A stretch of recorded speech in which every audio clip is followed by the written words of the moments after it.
നമസ്കാരം. +1 ഫിസിക്സ് ക്ലാസ്സിലേക്ക് സ്വാഗതം.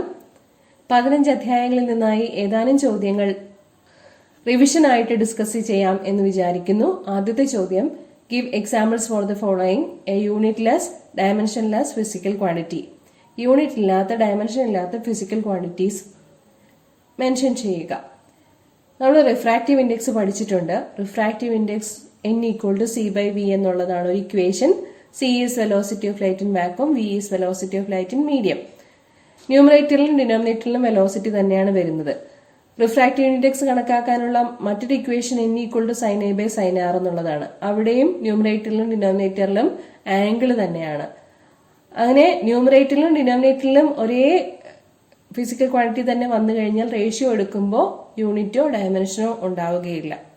Okay, so refractive index is a dimensionless unitless physical quantity. അതുപോലെ തന്നെയാണ് സ്ട്രെയിൻ യൂണിറ്റും ഡയമെൻഷനും ഇല്ലാത്ത physical ക്വാണ്ടിറ്റിയാണ്.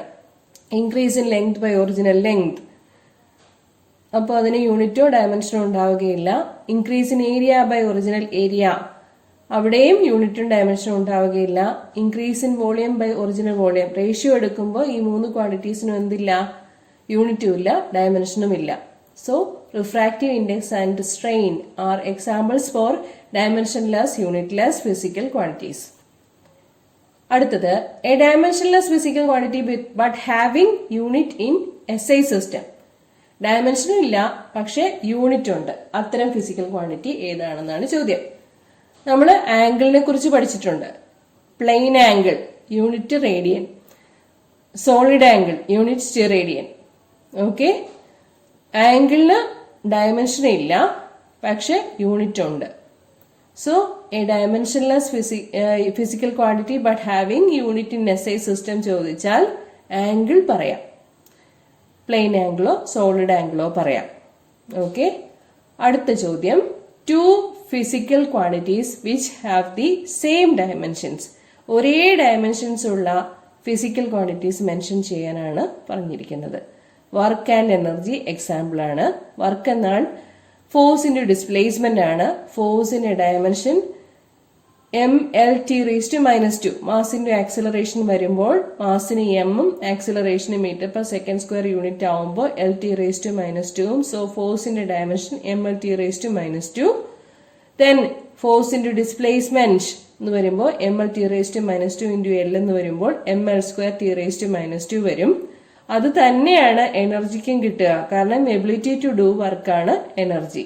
So work and energy are examples for two physical quantities which have the same dimensions. അതുപോലെ തന്നെയാണ് ഇമ്പൾസ് ആൻഡ് മൊമെന്റം പറഞ്ഞാലും. ഇമ്പൾസ് എന്നാൽ change in momentum ആണ്. ഓക്കെ, ഒരു വലിയ ഫോഴ്സ് വളരെ ചെറിയൊരു സമയത്തേക്ക് ആക്ട് ചെയ്യുന്നതിനെയാണ് ഇമ്പൾസീവ് ഫോഴ്സ് എന്ന് പറയുക. ചേഞ്ച് ഇൻ മൊമെന്റം ആയിട്ട് അതിനെ കണക്കാക്കാൻ സാധിക്കും. ഇക്വേഷൻ ഉണ്ട്, ന്യൂട്ടൺസ് ലോസ് ഓഫ് മോഷനിൽ അത് ചെയ്തിട്ടുണ്ട്. So work and energy, impulse and momentum ഇവയെല്ലാം സെയിം ഡയമെൻഷനുള്ള രണ്ട് സെറ്റ് ഫിസിക്കൽ ക്വാണ്ടിറ്റീസ് ആണെന്ന് മനസ്സിലാക്കുക. Okay, hi dear students. അടുത്ത ക്വസ്റ്റ്യൻ മാച്ച് ദ ഫോളോയിങ് ആണ്. ഡയമെൻഷൻസിൽ വരുന്നതാണ് ഈ question. Coefficient of viscosity, gravitational constant, modulus of elasticity. ഇത് മൂന്നും +1 ഫിസിക്സിൽ പഠിച്ചിട്ടുള്ളതാണ്. കോഎഫിഷ്യന്റ് ഓഫ് വിസ്കോസിറ്റി എവിടുന്നാ കിട്ടുക? വിസ്കസ് ഫോഴ്സിന്റെ equation. Viscous force is proportional to the area of fluid flow, also proportional to velocity gradient. F = η A dV/dx എന്നാണ് equation. η = F dx/A dV എന്ന് വരും. അതായത് ഇക്വേഷൻ ഇങ്ങനെയാണ്: force by area divided by velocity gradient. അതില് dimensions substitute ചെയ്ത് കൊടുക്കുക. ഫോഴ്സിന്റെ mLT⁻², ഏരിയയുടെ L², വെലോസിറ്റി ഗ്രേഡിയന്റിന്റെ LT⁻⁻1 ഡിവൈഡഡ് ബൈ dxന്റെ L. സോ ക്യാൻസലേഷൻസ് ഒക്കെ കൊടുത്തു കഴിയുമ്പോൾ mL⁻⁻1 T⁻⁻1 എന്ന് കിട്ടും. ഓക്കെ, അടുത്തത് ഗ്രാവിറ്റേഷണൽ കോൺസ്റ്റന്റ് ആണ്. 8ാമത്തെ ചാപ്റ്റർ ഗ്രാവിറ്റേഷനിൽ പഠിച്ചിട്ടുണ്ട്. The force of attraction between two masses is directly proportional to the product of their masses and inversely proportional to the square of the distance between them. If m1 and m2 are the two masses, then the gravitational force of attraction between them is given by F equal to G m1 m2 divided by r square, where r is the separation between the two masses. ഇതിൽ നിന്നും gravitational constant equation നമുക്ക് എഴുതാൻ പറ്റും G equal to FR square divided by m1 m2. ഇവിടെ match ചെയ്യുന്നത് force by distance square divided by mass square എന്നുള്ളതാണ്. Dimensions കൊടുക്കുക. Force mL(T)-2 by distance square എന്നാൽ L സ്ക്വയർ, മാസിന്റെ സ്ക്വയർ m സ്ക്വയർ. ക്യാൻസലേഷൻസ് എല്ലാം കൊടുക്കുമ്പോൾ m⁻⁻1 L³ ആണ്. L³ T⁻². Second option കിട്ടും. ഓക്കെ, ഇവിടെ നമ്മുടെ ക്വസ്റ്റ്യനിൽ പറഞ്ഞിരിക്കുന്ന ഡയമെൻഷൻ തന്നെ കറക്റ്റ് ആണ്. Gravitational constant m⁻⁻1 L³ T⁻². ഇനി മോഡുലസ് ഓഫ് ഇലാസ്റ്റിസിറ്റി ആണ്. Modulus of elasticity stress by strain എന്നുള്ളതാണ് ഇക്വേഷൻ. സ്ട്രെസ് എന്നാൽ ഫോഴ്സ് ബൈ ഏരിയയാണ്. സ്ട്രെയിൻ എന്നാൽ increase in dimension divided by original dimension ആണ്. Increase in length by original length, increase in area by original area, increase in volume by original volume. ഇങ്ങനെയൊക്കെ strain എടുക്കാൻ പറ്റും. സ്ട്രെയിനിന് dimension ഇല്ല. ആകെപ്പാടെ ഉള്ളത് ഏതായിരിക്കും? Force by area. സ്ട്രെയിൻ എന്നുള്ളത് ഒരു നമ്പർ ആയിട്ടാണ് കിട്ടുക. So equation F/A divided by ആ നമ്പർ. സ്ട്രെയിനിന് കറസ്പോണ്ടിങ് ആയിട്ടാണ് ആ നമ്പർ എന്ന് കൊടുത്തിരിക്കുന്നത്. ഡയമെൻഷൻസ് കൊടുക്കാൻ ഇപ്പൊ എളുപ്പമാണ്. ഫോഴ്സിന്റെ mL(T)-2. ഇപ്പൊ എപ്പോ ചോദിച്ചാലും അറിഞ്ഞിരിക്കേണ്ടതാണ് ഫോഴ്സിന്റെ. Mass into acceleration m into acceleration L(T)-2 metre per second എന്നുള്ള മീറ്റർ പെർ സെക്കൻഡ് സ്ക്വയർ എന്നുള്ള ഡയമെൻഷണൽ ഫോർമുല വെച്ചിട്ട് mL(T)-2 divided by L square. Area എന്നാൽ L സ്ക്വയർ വരും. മീറ്റർ സ്ക്വയർ അല്ലേ യൂണിറ്റ്. അപ്പോ ക്യാൻസലേഷൻസ് എല്ലാം കൊടുത്തു കഴിയുമ്പോൾ mL(1 T)-2 എന്ന് കിട്ടും. Okay, next question. Pick out the odd one in the given pairs. Angular velocity and frequency. കാണുമ്പോൾ തന്നെ ഓടാണെന്ന് തോന്നുന്നില്ലേ? വെലോസിറ്റിയും ഫ്രീക്വൻസി എന്തായാലും ഒരുപോലെ വരില്ലല്ലോ. അപ്പൊ അത് തന്നെയാണ് ഉത്തരം, ആംഗുലർ വെലോസിറ്റി ആൻഡ് ഫ്രീക്വൻസി. ഇനി മറ്റുള്ളത് എങ്ങനെ ശരിയാകും എന്ന് പരിശോധിക്കണം. വർക്ക് ആൻഡ് എനർജി നമ്മൾ തുടക്കത്തിൽ പറഞ്ഞു. വർക്കിന്റെയും എനർജിയുടെയും രണ്ടിന്റെയും യൂണിറ്റും ഡയമെൻഷനും ഒരുപോലെയാണ്. അപ്പോൾ അത് ഓടല്ല. പിന്നെ ആംഗിൾ ആൻഡ് സ്ട്രെയിൻ. ആംഗിളും ഡയമെൻഷൻ ഇല്ലാത്തതാണ്, സ്ട്രെയിനും ഡയമെൻഷൻ ഇല്ലാത്തതാണ്. ഡയമെൻഷൻലെസ് ക്വാണ്ടിറ്റീസ് ആണ് ആംഗിളും സ്ട്രെയിനും. പിന്നെ impulse and momentum. Impulse equal to change in momentum എന്നാണ് ഇക്വേഷൻ. അപ്പോ work and energy same dimension, angle and strain dimension ഇല്ലാത്തത്, impulse and momentum same dimension ഉള്ളത്, സെയിം യൂണിറ്റ് ഉള്ളത്. So odd one is angular velocity and frequency. ഇനി 1 light year. 1 light ഇയറിന്റെ value ചെയ്ത് പഠിച്ച് കാണാതെ ഓർത്തു വെക്കാൻ പറ്റുന്ന ഒരു വാല്യൂ ആണ്. പ്രകാശം ഒരു വർഷം സഞ്ചരിക്കുന്ന ഡിസ്റ്റൻസ് ആണ് 1 ലൈറ്റ് ഇയർ എന്ന് പറയുക. വെലോസിറ്റി ഇൻറ്റു ടൈം വെച്ചിട്ട് ഡിസ്റ്റൻസ് കാണാൻ പറ്റും. So velocity 3 × 10⁸ metre per second into ടൈമിനെ സെക്കൻഡിലാക്കണം. ഒരു വർഷത്തിന് സെക്കൻഡിലാക്കുമ്പോൾ 365 × 24 × 60 × 60 അത്രയും ചെയ്യുമ്പോൾ നമുക്ക് കിട്ടുക 9.46 × 10⁻15 മീറ്റർ എന്നായിരിക്കും. സെക്കൻഡും ക്യാൻസൽ ആയി പോകും. ഓക്കെ, നമുക്കൊരു 5 മാർക്കിന്റെ ക്വസ്റ്റ്യൻ ചെയ്താലോ? 3 പാർട്ടുണ്ട് ഇതിന്. ഫസ്റ്റ് പാർട്ട് ഇതാണ്. A ball moves along a circle under the influence of centripetal force. What is the work done by the centripetal force on the ball? Okay, ഒരു ചരടിൽ കെട്ടി ഒരു ബോള് തലയ്ക്ക് ചുറ്റും കറക്കുന്ന കേസ് കൺസിഡർ ചെയ്യുക. Okay, centripetal force towards the centre of the circle ആണ്. Displacement tangential ആയിട്ടാണ്. സോ ഫോഴ്സിനും ഡിസ്പ്ലേസ്മെന്റിനും ഇടയ്ക്കുള്ള ആംഗിൾ 90 ഡിഗ്രി ആണ്. cos 90 0 ആണ്. Work is F dot S F S cos theta. cos 90 0 ആയതുകൊണ്ട് വർക്ക് 0 കിട്ടും. So the work done by the centripetal force on the ball is 0. Second question, an arrow shot from a bow has kinetic energy. How does it get this kinetic energy? Okay. വില്ലിൽ നിന്നും അമ്പ് തൊടുക്കുമ്പോൾ അമ്പിന് kinetic energy കിട്ടുന്നു, അല്ലെങ്കിൽ അമ്പ് move ചെയ്യുന്നു.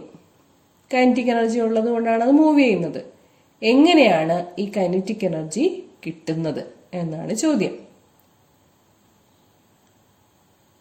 വില്ല് കൊലയ്ക്കാൻ വേണ്ടിയിട്ട് വില്ലിലെ string വലിച്ചു പിടിക്കുമ്പോൾ നമ്മുടെ മെക്കാനിക്കൽ എനർജി പൊട്ടൻഷ്യൽ എനർജി ആയിട്ട് സ്ട്രിങ്ങിൽ സ്റ്റോർ ചെയ്യപ്പെടുകയാണ് ചെയ്യുന്നത്. അത് വലിച്ചങ്ങ് തൊടുത്ത് വിടുമ്പോൾ സ്ട്രിങ്ങിൽ സ്റ്റോർ ചെയ്തിരിക്കുന്ന പൊട്ടൻഷ്യൽ എനർജി കൈനറ്റിക് എനർജി ആയിട്ട് ട്രാൻസ്ഫർ ചെയ്യപ്പെടുന്നു. Okay, when we pull the string of the bow, our mechanical energy is transferred to the string as potential energy. നമ്മുടെ mechanical energy സ്ട്രിങ്ങിലെ പൊട്ടൻഷ്യൽ എനർജിയായി മാറ്റപ്പെടുന്നു. This potential energy stored in the string is transferred to the arrow. Potential energy kinetic energy conversion നടക്കുന്നു എപ്പോ? അമ്പ് തൊടുത്തു വിടുമ്പോൾ സ്ട്രിങ്ങിൽ നിന്നും potential energy അമ്പിലേക്ക് kinetic energy ആയിട്ട് ട്രാൻസ്ഫർ ചെയ്യപ്പെടുന്നു. ഓക്കെ, തേർഡ് പാർട്ട് ക്വസ്റ്റ്യൻ നോക്കാം. 3 മാർക്കിന്റെ ക്വസ്റ്റ്യൻ ആണ്, വളരെ ഇമ്പോർട്ടന്റ് ആണ്, എല്ലാ ക്വസ്റ്റ്യനും പരീക്ഷയ്ക്കും ചോദിക്കുന്നതാണ്. Show that the total mechanical energy of a freely falling body is conserved. ഒരു ഫ്രീലി ഫോളിംഗ് ബോഡി പറഞ്ഞിരിക്കുന്നു. ഡയഗ്രാം ശ്രദ്ധിക്കുക. h ഹൈറ്റില് ഒരു ബോഡിയെ കൺസിഡർ ചെയ്യാണ്, ഒരു കല്ല് താഴത്തേക്ക് ഇടുകയാണെന്ന് വിചാരിച്ചോളൂ. ഓക്കെ, അപ്പോ h ഹൈറ്റില് ആ പോയിന്റ് എ എന്ന് കൺസിഡർ ചെയ്യാം. താഴെ വീഴുമ്പോഴുള്ള പോയിന്റ് സി എന്ന് എടുക്കാം. ഇൻ ബിറ്റ്വീൻ ഉള്ളൊരു പോയിന്റ് ആണ് ബി. അതായത് മുകളിൽ നിന്നും എക്സ് ഡിസ്പ്ലേസ്മെന്റ് ഉണ്ടായതിനു ശേഷമുള്ള പോയിന്റ് ആണ് ബി. ഓക്കെ, ബി എന്ന് പറയുന്ന പോയിന്റില് ആ ബോഡി അല്ലെങ്കിൽ കല്ല് h-x ഹൈറ്റിലാണ്. ഓക്കെ, സോ ബി എന്ന് പറയുന്ന പോയിന്റിലെ പൊട്ടൻഷ്യൽ എനർജി mg, ഹൈറ്റിന് പകരം h-x ആണ് വേണ്ടത്. എ ബി സി ഈ 3 പോയിന്റ്സിലെയും പൊട്ടൻഷ്യൽ എനർജിയും കൈനറ്റിക് എനർജിയും കണ്ടുപിടിക്കണം. ടോട്ടൽ എനർജി എന്നാൽ പൊട്ടൻഷ്യൽ എനർജി പ്ലസ് കൈനറ്റിക് എനർജിയാണ്. അതിന്റെ സം ഒരേ വാല്യൂ തന്നെ കിട്ടിക്കഴിഞ്ഞാൽ എന്തായിരിക്കും? Mechanical law of conservation of mechanical energy proved ആണ്. Okay, at the point A വസ്തു താഴേക്ക് വീണിട്ടില്ല. So total energy is due to potential energy itself. At the point A, the potential energy is mgh because it is at a height h. Kinetic energy എന്ന് പറയുന്ന പോയിന്റില് movement തുടങ്ങാത്തത് കൊണ്ട് velocity 0 ആയിരിക്കും. So half mv². Velocity 0 ആയതുകൊണ്ട് kinetic energy 0 ആയിരിക്കും. Total energy mgh എന്ന് കിട്ടും. At the point B, point ബിയില് X displacement ഉണ്ടായി അല്ലേ? അപ്പോ നമുക്ക് ഡിസ്പ്ലേസ്മെന്റ് ഉണ്ടാകാൻ വേണ്ടിയിട്ട് അത് മൂവ് ചെയ്തു. മൂവ് ചെയ്ത് കഴിയുമ്പോൾ കൈനറ്റിക് എനർജി എത്രയാണെന്ന് കണ്ടുപിടിക്കണം. കൈനറ്റിക് എനർജി കണ്ടുപിടിക്കാൻ ഹാഫ് mv² എന്നുള്ള ഇക്വേഷൻ ആണ്. എങ്ങനെ കിട്ടും വെലോസിറ്റി? വെലോസിറ്റി കിട്ടാനായിട്ട് v² = u² + 2as എന്നുള്ള ഇക്വേഷൻ അപ്ലൈ ചെയ്യാം. v² വെലോസിറ്റിയുടെ സ്ക്വയർ ആണ്. u എന്നുള്ളത് ഇനിഷ്യൽ വെലോസിറ്റി ആണ്. Initially the body was at rest, so initial velocity is 0. Displacement ഉണ്ടാകുന്നത് എക്സ് ആണ്. താഴേക്ക് വീഴുന്നത് കൊണ്ട് ആക്സിലറേഷൻ എന്നത് ആക്സിലറേഷൻ ഡ്യൂ ടു ഗ്രാവിറ്റി ആണ്, പോസിറ്റീവ് ആണ്. സോ v² = u² + 2as എന്നുള്ള ഇക്വേഷനിൽ v² = 2gx എന്ന് കിട്ടും. കൈനറ്റിക് എനർജി ഹാഫ് mv² ആണ് ഇക്വേഷൻ. ഹാഫ് m × 2gx എന്ന് കൊടുക്കുമ്പോൾ കൈനറ്റിക് എനർജി mgx എന്ന് കിട്ടും. ഇവിടെ ഒരു ചെറിയ കറക്ഷൻ ഉണ്ട്, ഹാഫ് m into 2gx ആണ്. സോ mgx എന്ന് കിട്ടും. കൈനറ്റിക് എനർജി ആയേ mgx. പൊട്ടൻഷ്യൽ എനർജി എന്താ? നമ്മൾ നേരത്തെ പറഞ്ഞു mg into h minus x ആണ്. കാരണം ബി എന്ന് പറയുന്ന പോയിന്റ് h minus x ഹൈറ്റിലാണ്. സോ ടോട്ടൽ എനർജി കാണാൻ വേണ്ടി potential energy plus kinetic energy എടുക്കുമ്പോൾ mgh എന്ന് തന്നെ കിട്ടും. ഓക്കെ, ഇനി സി എന്ന് പറയുന്ന പോയിന്റിൽ എത്തുമ്പോഴേക്കും പൊട്ടൻഷ്യൽ എനർജി 0 ആയി. Energy is completely due to motion. So kinetic energy is half mv². Okay, v² equal to u² plus 2as എന്നുള്ള ഇക്വേഷനിൽ കൊടുക്കാം. ഡിസ്പ്ലേസ്മെന്റ് ഉണ്ടാകുന്നത് h ആണ്. ഇനിഷ്യൽ വെലോസിറ്റി 0 തന്നെ കൊടുക്കാം. v² equal to 0² plus 2gh എന്നായിരിക്കും ഇക്വേഷൻ കിട്ടുക. ഹാഫ് mv² സബ്സ്റ്റിറ്റ്യൂട്ട് ചെയ്ത് കൊടുക്കുമ്പോൾ ഹാഫ് m into 2gh. ഇവിടെയും ആ ചെറിയ കറക്ഷൻ വന്നിട്ടുണ്ട്. Half m into 2gh. So mgh ഹാഫും 2ഉം കൂടി ക്യാൻസൽ ചെയ്ത് പോയി mgh എന്ന് കിട്ടും. കൈനറ്റിക് എനർജി mgh ആണ്. താഴെ വീഴുമ്പോഴേക്കും, താഴെ ജസ്റ്റ് വന്ന് വീഴുന്ന സമയത്ത് പൊട്ടൻഷ്യൽ എനർജി 0 ആയിരിക്കും. ഓക്കെ, ഹൈറ്റ് ഇല്ലല്ലോ. സോ പൊട്ടൻഷ്യൽ എനർജി 0 ആയിരിക്കും. Energy is completely due to motion. So potential energy equal to 0. Total energy is mgh. 3 പോയിന്റ്സിലെയും, എത്ര പോയിന്റ്സ് എടുത്താലും എല്ലാ പോയിന്റ്സിലെയും ടോട്ടൽ എനർജി കൺസേർവ്ഡ് ആണെന്ന് കാണിക്കാൻ പറ്റും. So the law of conservation of mechanical energy is proved. Okay, energy can neither be created nor be destroyed. It could be transferred from one form to another form. The total energy is a constant. This is law of conservation of mechanical energy. Okay, let us see more questions later. ഇത് പ്രയോജനപ്രദമായിരിക്കും എന്ന് വിചാരിക്കുന്നു. All the best. Thank you.